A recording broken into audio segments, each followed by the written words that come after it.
từ cho nó mục cam con vô chết cướp vì say đồng từ ngày mục dương nâng miên ông rết bàn tay phải dương lời miên kêu ta cả tập cái tu liệt hồi đời xa ấy lâu dương nó kia nơi vây ní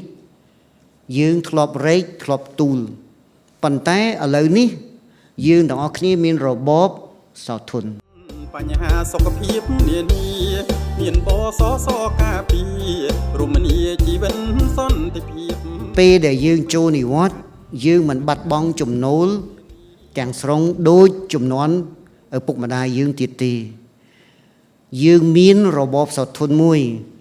ដែលយើងអាចទ្រទ្រង់បានមួយចំណែកហើយឥឡូវនេះទាំងបេឡាជាតិសន្តិសុខសង្គមទាំងក្រមរក្សាជាតិគាំពារសង្គមក៏កំពុងតែគិតអំពីរបបថែទាំសុខភាពសម្រាប់និវត្តជនផងដែរអញ្ចឹង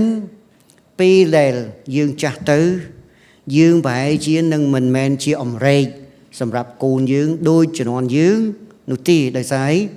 ខ្លួនយើងមានរបបសោធនខ្លួនឯងហើយខ្លួនយើងក៏នឹងមាន